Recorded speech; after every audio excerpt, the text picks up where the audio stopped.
Assalamualaikum warahmatullahi wabarakatuh. Salam guru penggerak. Mari kita belajar cara belajar agar kita bisa belajar dan mengambil pelajaran kapanpun dan dimanapun kita berada. Kembali lagi bersama saya Firman, calon guru penggerak angkatan ke-11 dari SDN Burujul, Kecamatan Parung Ponteng, Kabupaten Tasikmalaya.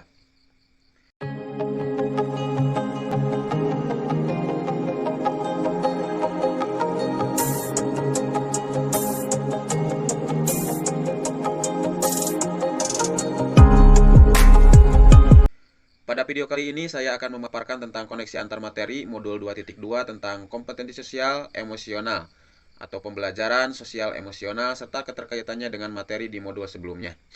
Pembelajaran sosial emosional dikembangkan dengan menggunakan pendekatan kesadaran penuh atau mindfulness sebagai dasar penguatan 5 kompetensi sosial dan emosional yang akan memunculkan perasaan tenang, stres berkurang, pikiran menjadi jernih dan fokus serta menjadi semangat dalam belajar.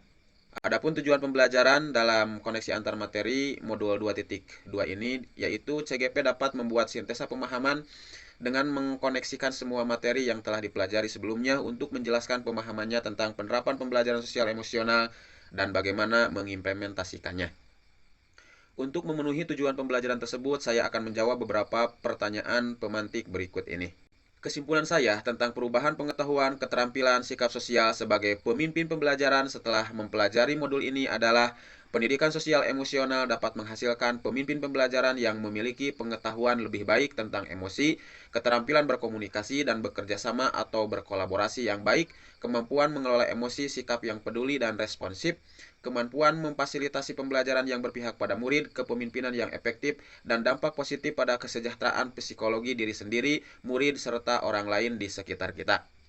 Adapun keterkaitan pembelajaran sosial emosional dengan modul 1.1 filosofi pemikiran Ki Hajar Dewantara, yaitu dengan pembelajaran sosial emosional, guru dapat menciptakan well-being dalam ekosistem pendidikan di sekolah, sehingga menciptakan kondisi yang nyaman, sehat, dan bahagia. Hal ini sejalan dengan pemikiran Ki Hajar Dewantara, yakni menuntun kodrat anak agar mencapai keselamatan yang setinggi-tingginya, sehingga anak akan senang dan semangat dalam proses belajarnya. Kemudian keterkaitan pembelajaran sosial emosional dengan modul 1.2 yaitu nilai-nilai dan peran guru penggerak. Dalam pembelajaran sosial emosional, guru dapat menumbuhkan nilai dan peran pada guru dan murid dalam pengelolaan emosi, sehingga nilai kemandirian dan pembelajaran yang berpusat pada murid serta peran guru penggerak sebagai pemimpin pembelajaran dan mendorong kolaborasi dapat tercapai dan berjalan seimbang. Kemudian keterkaitan pembelajaran sosial emosional dengan modul 1.3 visi guru penggerak. Dalam pembelajaran sosial emosional dapat mewujudkan visi yang diharapkan dengan melakukan prakarsa perubahan, dengan memberikan pembelajaran kesadaran diri, manajemen diri, kesadaran sosial, kemampuan berelasi, dan pengambilan keputusan yang bertanggung jawab, sehingga diharapkan dapat mewujudkan profil pelajar Pancasila. Kemudian keterkaitan pembelajaran sosial emosional dengan modul 1.4 budaya positif. Dalam pembelajaran sosial emosional, guru dan murid dapat mengenali dan memahami emosi masing-masing sehingga mampu mengontrol diri dan dapat menciptakan suasana yang menyenangkan, aman dan nyaman yang berpengaruh dalam penerapan budaya positif, baik berupa disiplin positif maupun keyakinan kelas dengan sebaik mungkin. Kemudian keterkaitan pembelajaran sosial emosional dengan modul 2.1 yaitu pembelajaran untuk memenuhi kebutuhan murid melalui pembelajaran berdiferensiasi. Dalam pembelajaran sosial emosional, guru dapat melakukan pembelajaran dengan mengidentifikasi perasaan dan emosi.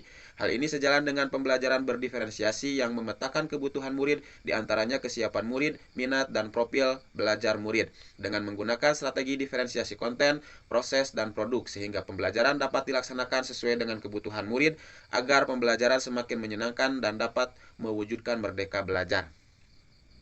Kemudian pertanyaan berikutnya yaitu sebagai berikut. Jawaban dari pertanyaan nomor 1.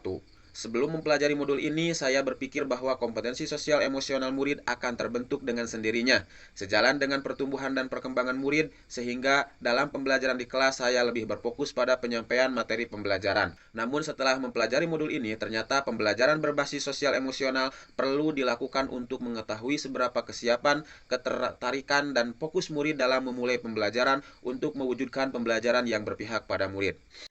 Kemudian untuk jawaban nomor 2 berkaitan dengan kebutuhan belajar dan lingkungan yang aman dan nyaman untuk memfasilitasi seluruh individu di sekolah agar dapat meningkatkan kompetensi akademik maupun kesejahteraan psikologis atau well-being. 3 hal mendasar dan penting yang saya pelajari adalah diantaranya pertama, 5 kompetensi sosial emosional melalui peningkatan perilaku positif, kesadaran penuh atau mindfulness sebagai dasar penguatan kompetensi sosial emosional, pengintegrasian KSE di kelas maupun di lingkungan sekolah. Kemudian untuk jawaban nomor 3, yaitu berkaitan dengan perihal di atas, perubahan yang akan saya terapkan di kelas dan di sekolah diantaranya bagi murid-murid memberikan pengalaman belajar yang menumbuhkan dan mengembangkan kompetensi sosial emosional dengan mengintegrasikannya ke dalam konten dan strategi pembelajaran agar tercapai kesejahteraan, baik secara akademik, non-akademik, ataupun secara psikologis. Adapun bagi rekan sejawat berupa konsisten untuk menjadi rekan yang baik, teladan menjalin komunikasi dan berkolaborasi dengan baik. Demikian pemaparan koneksi antar materi modul 2.2 ini, semoga menginspirasi. Terima kasih, salam dan bahagia.